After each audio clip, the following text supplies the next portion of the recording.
नमस्कार किसान भाइयों, स्वागत है आज की कोई नई वीडियो में। वीडियो पसंद आती है एक लाइक जरूर करना और चैनल बना हो सब्सक्राइब जरूर कर लेना। हाँ किसान भाइयों, आप भी अगर अगेती बीन्स की खेती करने की सोच रहे हो तो अक्टूबर का महीना काफ़ी ज़्यादा शानदार है। इस समय अगर आप करते हो तो आपका उत्पादन भी बढ़िया निकलेगा और जर्मिनेशन भी काफ़ी शानदार हो जाएगा, क्योंकि इस समय का मौसम जो है काफ़ी शानदार है। इस समय जो है वायरस भी थोड़ा कम लगते हैं, रस चूसक कीटों का अटैक थोड़ा कम होता है, जिससे फसल स्वस्थ हरी भरी और लंबे समय तक चलती है।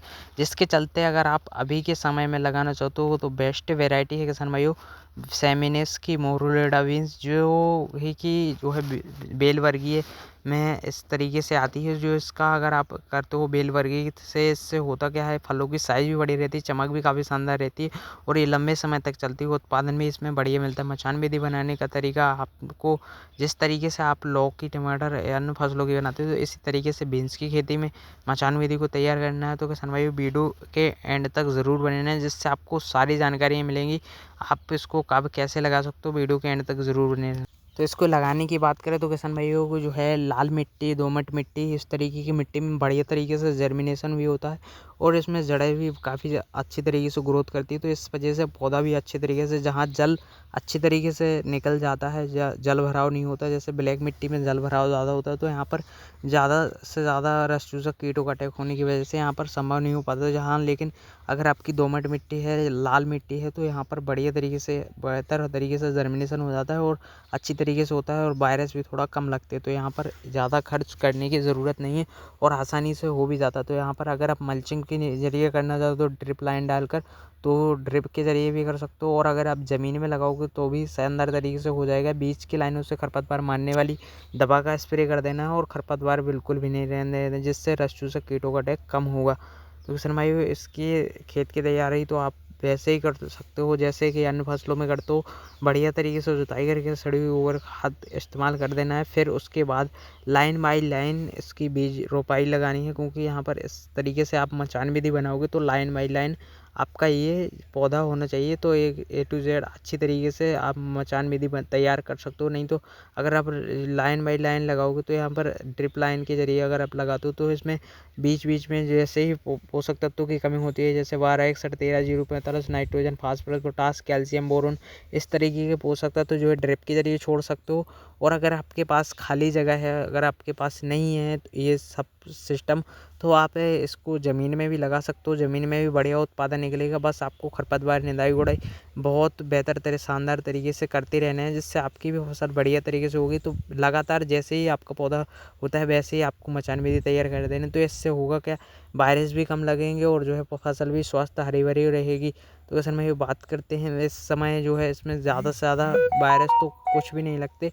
सुंडी का अटैक हुआ है, थ्रिप्स, एफिड जैसेट और मकड़ी, लीफ माइनर, जो है रस चूसक कीटों का अटैक तो होता ही होता है। लेकिन इसमें अगर आप हफ्ते बाइज हफ्ते दवा स्प्रे करते रहोगे तो यहाँ पर ज़्यादा समस्या देखने को नहीं मिलेगी। और अगर आप हफ्ते में एक फंगिसाइड, एक रस चूसक कीटों के लिए स्प्रे करोगे तो बढ़िया रिजल्ट भी मिलेगा और शानदार तरीके से हो जाएगी। उत्पादन की बात करें तो उत्पादन यहाँ पर शानदार मिलता है और रेट भी जो है 30 से 40 से 50 रुपये पर केजी तो किसान भाई बहुत से लोग हैं जो अभी इस वेजिटेबल्स की खेती बहुत कम मात्रा में करते हैं। तो इस समय होता क्या है, आप जिस भी जगह से आते हो तो अपने एरिया में ज़रूर चेक करें कि यहाँ पर कम लोग कर रहे हो, तो यहाँ पर एक बार ज़रूर लगा कर देखें। बढ़िया तरीके से सभी जगहों पर हो जाती है।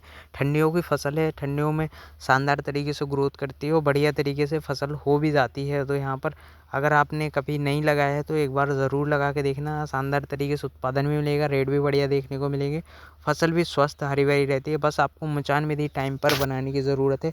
यहाँ पर बेहतर हफ्ते में एक बार दवा स्प्रे करने की, आप किसी भी फसल की खेती करो तो हफ्ते में एक बार ज़रूर स्प्रे लेना चाहिए। और फर्टिलाइज़र NPK वगैरह आप स्प्रे के तौर पर देते रहते हो तो स्प्रे के तौर पर देना है। और अगर आप ड्रिप के जरिए छोड़ते हो तो ड्रिप के जरिए ज़रूर छोड़ना है, जिससे फलों की साइज़ बड़ी रहती है, फलों की चमक शानदार रहती है और फलों में सुंडी जो है तरह तरह के अटैक हो जाते हैं, फल छेदक, इस तरीके से समस्या नहीं होती, जिस वजह से रेट भी बढ़िया मिलते हैं। तो किसान भाई वीडियो पसंद आता तो एक लाइक ज़रूर करना और चैनल बने हो सब्सक्राइब जरूर कर लेना। तो किसान भाई आपको ये वैरायटी कैसी लगी तो कुछ कमेंट करके ज़रूर बताना। आपने कभी किया है या नहीं किया, तो इस बार ज़रूर भैया अक्टूबर से नवंबर महीने में ज़रूर लगा कर देखना, जिससे आपको उत्पादन भी बढ़िया मिलेगा और रेट भी काफ़ी शानदार देखने को मिलेंगे। तो इसमें अगर आप मचान को इस तरीके से जैसे खीरा रखते हो वैसे भी रख सकते हो, बस इसकी तुड़ाई करने में आसानी हो जाती है मचान विधि बनाने से। और इसमें अगर आप नीचे पौधे रखें तेंदू तो यहाँ पर जो है सड़कर ख़राब हो जाती, फली अच्छी तरीके से सेटिंग भी नहीं होती और दवा स्प्रे फर्टिलाइज़र नहीं डाल पाते, तो इस वजह से होता है फसल जल्दी निपट जाती है। तो किसान भाई खेत की तैयारी तो बढ़िया तरीके से कर ही लेना है। फिर उसके बाद जुताई करने के बाद अगर आप इसमें वैसे ही बेसल डोज में DAP, यूरिया, पोटास इस तरीके के पोषक तत्व तो डाल सकते हो, जिससे आपको बाद में कम मात्रा में तो यूज करना ही करना है। लेकिन अगर आप बेसल डोज में डाल दो तो शुरुआती स्टेज से पौधा हमारा स्वस्थ हरा भरा रहता है और जड़ें बढ़िया तरीके से ग्रोथ करती है, जिससे बाद में हमारे कोई भी समस्या कम देखने को मिलती है। इसलिए बेसल डोज में आपको यूरिया, DAP, पोटास और इस तरीके के पोषक तत्व तो डाल देने हैं, जो पौधे की जड़ें को ग्रोथ करने में, पौधे को तने मजबूत करने के साथ साथ पौधे की ग्रोथ करने में मदद करेगा। तो किसान भाइयों आप भी अगर ड्रिप लाइन डालकर या मल्चिंग बिछाकर करने वाले हो तो इसके ज़रिए भी कर सकते हो, और अगर आप ज़मीन में सीधा लगाने वाले हो बीज तो ज़मीन में भी लगा सकते हो। और अगर आप इस समय करोगे तो बढ़िया उत्पादन मिलेगा और साइज़ भी काफ़ी शानदार तरीके से आएगी फलों की, क्योंकि इस समय से आपका सीधा ठंडियों में निकलना स्टार्ट हो जाएगा। जब ज़्यादा ठंडियाँ पड़ती तो इसमें रेट ज़्यादा मात्रा में बढ़िया देखने को मिलते हैं, क्योंकि कम लोग करते हैं यहाँ पर।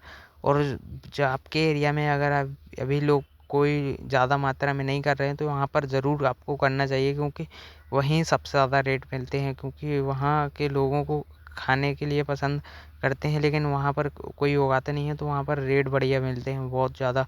अभी हमारे यहाँ बहुत कम लोग करते थे, लेकिन जब से हमने एक दो बार किया है तो यहाँ पर अब बहुत ज़्यादा मात्रा में लोग करने लगे हैं। तो इससे होता क्या है, थोड़ा मोड़ा रेट में कम देखने को मिलता है। लेकिन अगर आपके एरिया में अगर कम लोग कर रहे हैं तो वहाँ पर ज़रूर आपको ट्राई करना चाहिए और आपका फसल भी हो जाता है। हमारे यहाँ भी लाल मिट्टी है, वो बढ़िया तरीके से कम उपजाऊपन होती है, लेकिन यहाँ पर जो है NPK वगैरह फर्टिलाइज़र डालते रहते हैं, तो इस वजह से होता क्या है, अच्छी तरीके से फसल स्वस्थ हरी भरी रहती है और लंबे समय तक चल जाती है। तो मैं 95 शुरुआती स्टेज से ही बना कर रखना है, जिससे फसल अच्छी तरीके से ग्रोथ करेगी और जो है लंबे समय तक चल पाएगी। तो देख सकते हैं यहाँ पर अभी थोड़ा इसमें फल फूल आने के स्टेज में है, तो यहाँ पर जो जो फर्टिलाइज़र डालेंगे तो किसान भाई आपको ये जानकारी मिलती रहेगी।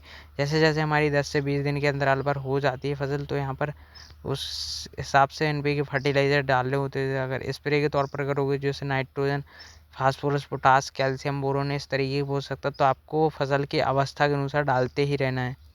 रेट की बात करें, रेट तो यहाँ पर 30 से 40 रुपये पर KG थोक रेट भी मिल सकता है, यहाँ पर 20 रुपये KG भी मिल सकता है। जैसे जैसे मौसम बदलता है, जैसे जैसे आवश्यकता होती है ज़्यादा, तो यहाँ पर इसी अनुसार रेट कम बढ़ रहते हैं। तो यहाँ पर अगर यहाँ पर रेट का रहता है ज़्यादा सीन भाई, रेट अगर अच्छा तरीके से मिल गया तो यहाँ पर अच्छा उत्पादन निकल गया तो यहाँ पर अच्छा पैसा कमा सकते हैं। लेकिन कई बार रेट थोड़ा कम हो जाता है, कई बार बढ़िया देखने को मिलता है। देख सकते हो यहाँ पर अभी मचान पर सीधा चढ़ाना है।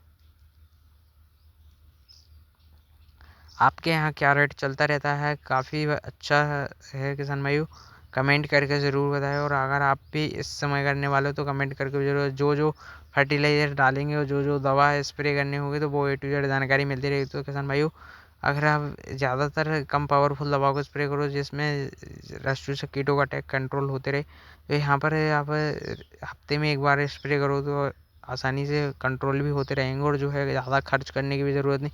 इसमें मचान विधि का खर्च ज़्यादा है, उस फर्टिलाइज़र, दवा स्प्रे, फंगीसाइड और रसूसा कीटों के लिए हफ्ते में एक बार स्प्रे लेते रहना है। वो आपको अगली वीडियो में A to Z जानकारी मिलेगी जो जो स्प्रे करेंगे। तो किसान भाई बस मचान विधि को अच्छी तरीके से तैयार कर दें जिस छोटी अवस्था में, जिससे आसानी से पौधे चढ़कर अच्छी तरीके से पकड़ जाए पौधे और आसानी से पूरी मचान विधि तैयार बन जाए। तो किसान भाई वीडियो पसंद आए तो लाइक ज़रूर करना और चैनल पर नए हो तो सब्सक्राइब जरूर। मिलते हैं नेक्स्ट वीडियो में कमेंट के। तो किसान भाई कमेंट करो ज़रूर बताना आप लगाने वाले हो या नहीं, आपके एरिया में ये फसल लगाई जाती है या नहीं। कई राज्यों में ऐसा है, कई जगह पर ये लगाए नहीं जाते और इस पर रेट बढ़िया होते हैं और बहुत से किसान भाई इसकी नहीं करते, क्योंकि उन्हें लगता है कि यहाँ पर हमारे यहाँ होगा नहीं। लेकिन अगर आप एक थोड़ी बार ट्राई करके देखो लगाकर तो यहाँ पर हो भी जाएगा। और बीच से खरपतवार मारने वाली दवा का स्प्रे हमने किया हुआ है, इससे रस्सू से कीटों का अटैक थोड़ा कम होता है, इससे वायरस भी थोड़ा कम लगते हैं। तो किसान भाई किसी भी फसल में खरपतवार पर स्प्रे ज़रूर करते रहो। और अगर अभी हमारा नीचे भी लगा हो, नीचे भी अगर आप करना चाहते हो तो नीचे अगर आपके पास ड्रिप लाइन नहीं है तो यहाँ पर नीचे भी कर सकते हो, नीचे से भी आपका पौधा अच्छे तरीके से ग्रोथ करेगा। बस यहाँ पर खरपतवार मारने वाली दवा स्प्रे करने हैं और बीच से निदाई गुड़ाई करते रहने हैं, जिससे आपकी फसल भी अच्छी तरीके से हो जाएगी। और देख सकते हो यहाँ पर नीचे भी अगर आप लगाना चाहो तो लगा सकते हो किसान भाई।